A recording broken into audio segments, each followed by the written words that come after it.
আসসালামু আলাইকুম। আমার নাম হলো তানভীরুল আলম তুষার। আজকে আমি আপনাদেরকে পরিসংখ্যানের কিছু নিয়ম শিখাবো, যে সকল নিয়মের মাধ্যমে আপনারা যারা ষষ্ঠ শ্রেণীতে আছেন, ষষ্ঠ শ্রেণী থেকে একদম দশম শ্রেণী পর্যন্ত একদম আপনাদেরকে আর পরিসংখ্যান দ্বিতীয়বার আর শিখতে হবে না বা কারো কাছে আর ভাই দৌড়াদৌড়ি করতে হবে না।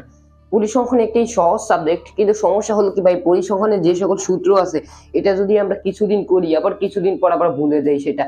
তাই সেই সমস্যার সমাধানের জন্য আমি যা করেছি, সকল সূত্রগুলোকে একদম সুন্দরভাবে সাজিয়েছি এবং সেই সুন্দরভাবে সাজানোর মাধ্যমে আপনারা সেই সূত্রগুলোকে খাতার মধ্যে একবার নোট করে রাখবেন এবং এটার ব্যবহার একটা একটা করে নোট করে রাখবেন। ব্যবহার একটা করে নোট করে রাখার ফলে যা হবে, আপনারা একদম ষষ্ঠ শ্রেণী থেকে দশম শ্রেণী পর্যন্ত আর কোনোদিনও আপনাদেরকে পরিসংখ্যান শিখতে হবে না। এটা হলো আমাদের নতুন চ্যানেল। এখানে এটা আমার প্রথম ভিডিও। এখানে আমি কিছুদিন পরপরই আপনাদের জন্য নতুন নতুন সাবজেক্ট নিয়ে আপনাদেরকে পড়াবো। বিভিন্ন সাবজেক্ট নিয়ে আমি এমনভাবে আপনাদেরকে পড়াবো যাতে আপনারা একবার পড়লে একদম দশম শ্রেণী পর্যন্ত সেটা আপনাদের কাজে লাগে। তাই কথা না বলে এখন আমরা ভিডিওটা শুরু করে দিই। এখন সবার প্রথমে আমাদেরকে যা করতে হবে, পরিসংখ্যানের কিছু আমরা সূত্র জেনে নিই। যে সকল সূত্রগুলো জানা থাকলে আমরা খুব সহজেই আমরা অঙ্ক করতে পারবো। তাই আমরা সবার প্রথমে একদম সহজ লেভেল থেকে একটু কঠিন লেভেলের দিকে যাব। তাই সবচেয়ে সহজ লেভেলে যেগুলো আছে দেখেন, এটা সাধারণত সংক্ষিপ্ত প্রশ্ন, তারপর আবার আপনাদের ধরেন সংক্ষিপ্ত প্রশ্ন, আর আপনাদের কিছু সৃজনশীলের মধ্যেও আসে, যেমন ক নাম্বারে আসতে পারে বা খ নম্বরেও আসতে পারে। তাই এখন আমি আপনাদেরকে সেটা দেখাই। এখন সবচেয়ে সহজ যেটা, সেটা হলো আমাদের পরিসর।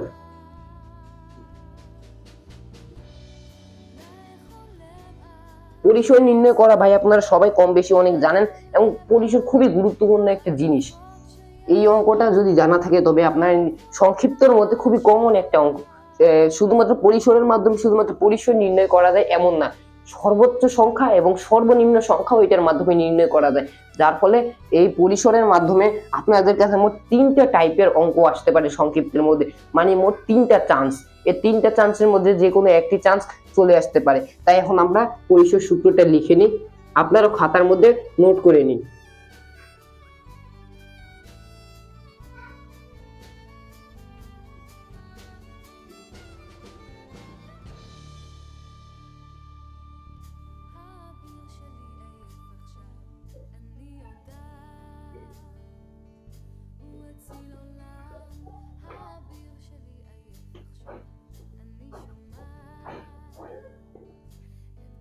ভাই আপনারা দেখতেই পাচ্ছেন যে পরিসরের সূত্রটা কি হলো, সর্বোচ্চ সংখ্যা বিয়োগ সর্বনিম্ন সংখ্যা প্লাস 1। এই সূত্রটা ঠিক যেমন সোজা সহজ, এবং ঠিক সেটার মাধ্যমে মোট আপনার 3টা চান্স পাচ্ছেন। মোট 3টা চান্সের মধ্যে যে কোনো একটি অঙ্ক আপনাদের কাছে চলে আসতে পারে। তাই এটা খুবই গুরুত্বপূর্ণ ভাইরা, এটা কোনোভাবে মিস করা যাবে না। তাই এখন আমি এটার মাধ্যমে একটি অঙ্ক আপনাদেরকে করে দেখাচ্ছি, যেটার মাধ্যমে আপনারা বুঝতে পারবেন এটা ঠিক কত পরিমাণে প্রয়োজনীয়। এখন ধরেন আমরা আমাদের হাতে দুইটা মান নিয়ে নিই। ধরেন আমরা এখানে সর্বোচ্চ মান, এই যে সর্বোচ্চ যে সংখ্যা, এখানে আমরা ধরেন সর্বোচ্চ সংখ্যা ধরে নিলাম, সর্বোচ্চ ধরেন আপনাদের 43, এবং সর্বনিম্ন আমরা সর্বনিম্ন ইজিলি ধরে নিলাম ধরেন 20। এটা হলো আমাদের মান। এখন এটা আমরা ব্যবহার করে একটি অঙ্ক করব। এটার জন্য সর্বপ্রথম সর্বোচ্চ মানের জায়গায় আমরা লিখবো ঠিক 43, অর্থাৎ 43, যেটা আমরা মান আমাদের হাতে নিয়েছিলাম। 43 মাইনাস 20 প্লাস 1। এখন খুব ইজিলি আপনাদের কি করতে হবে, এখান থেকে 43 থেকে 20 বাদ দিতে হবে, যেহেতু এখানে বিয়োগ চিহ্নটা আছে। এটা ভাই বলার মতো কিছু না, এটা সবাই জানেন। 43 প্লাস 1 অর্থাৎ 23 প্লাস 1 ইকুয়াল টু 24। এটা হলো এটা পরিসরের আনসার। পরিসরের সূত্রটা ঠিক যতটা সহজ, পরিসর অঙ্কগুলো ঠিক ততটাই সহজ।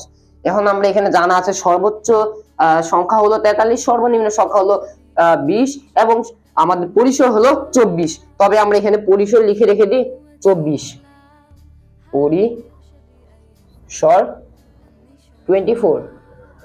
এখন এটা আমাদের কাজটা কি হবে, আমরা ঠিক একই মান ব্যবহার করে আমরা এখন সর্বোচ্চ, সো যেহেতু আমরা একই মান ব্যবহার করব তাই আমরা ব্যবহার করে ফেলি। তখন এবং হবে পরিসরের জায়গায় হবে 24। এটার জন্য আমাদের বা দিয়ে লিখতে হবে, যেহেতু এখানে একটা সমান চিহ্ন আছে। আপনারা জানেন যে একটি অঙ্কের মধ্যে দুইটি সমান চিহ্ন কোনোদিনও ব্যবহার করা যায় না, তাই এখানে হবে বা 24 ইকুয়াল সর্বোচ্চ সংখ্যা বিয়োগ 20 প্লাস 1 বা এখন আমাদের কি করতে হবে, এই প্লাস 1টা যেটা আছে সেটাকে আমাদেরকে একদম এই সাইডে নিয়ে আসতে হবে।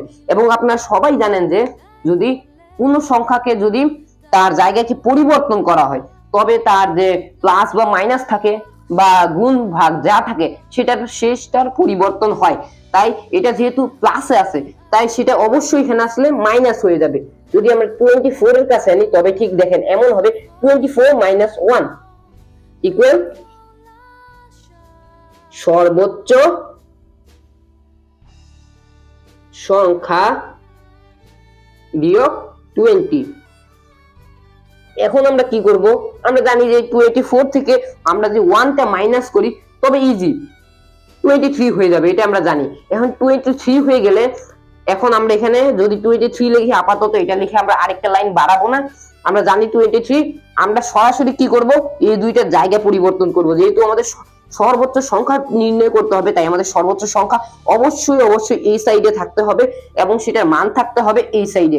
তাই আমাদের সর্বোচ্চ সংখ্যাকে যদি আমরা এই দিকে সরাতে চাই তাই আমাদেরকে যা করতে হবে, এখন সরাসরি এদের সম্পূর্ণরূপে জায়গাকে আমাদের পরিবর্তন করতে হবে।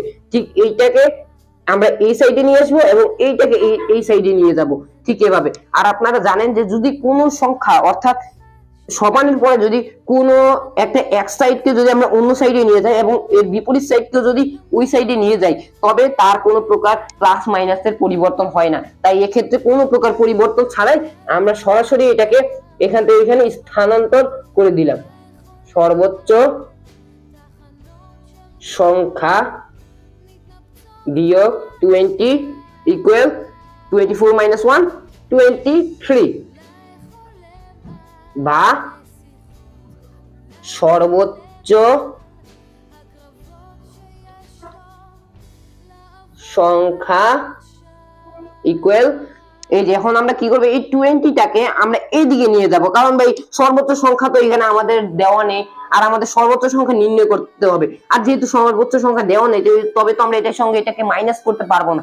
আমাদেরকে কি করতে হবে, 23 এর সঙ্গে এটাকে নিয়ে যেতে হবে। এখন যেহেতু আমরা এটাকে এখান থেকে ঠিক এই জায়গার মধ্যে নিয়ে যাব, তাই আগে থেকে বলা আছে যে যদি কোনো সংখ্যার মাইনাস থাকে তবে অবশ্যই প্লাস হবে, আর যদি প্লাস থাকে তবে অবশ্যই মাইনাস হবে। যেহেতু এটা সমানের পরে যাচ্ছে এবং তার সঙ্গে সর্বোচ্চ সংখ্যা ওইখানে যাচ্ছে না, তাই তাদের যে প্লাস বা মাইনাস এগুলোর পরিবর্তন হবে। তাই সরাসরি 23, যেহেতু এটা এখানে মাইনাস ছিল তাই এখানে হয়ে যাবে খুবই ইজিলি প্লাস।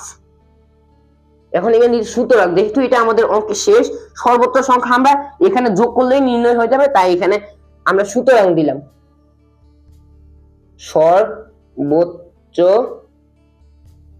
সংখ্যা ইকুয়াল 23 প্লাস 20 কত হয় 43 নির্ণয় হয়েছে। এখন আপনারা ঠিক আগের মানের সঙ্গে মিলিয়ে দেখেন, সর্বোচ্চ সংখ্যা আমরা 43 ধরেছিলাম, 43 এর সঙ্গে কি এটা আনসার মিলেছে এবং পরিসরটাও কি ঠিক আছে। তার মানে আমরা এটার মাধ্যমে মোট এখন পর্যন্ত 2টা অঙ্ক করেছি, 2টা।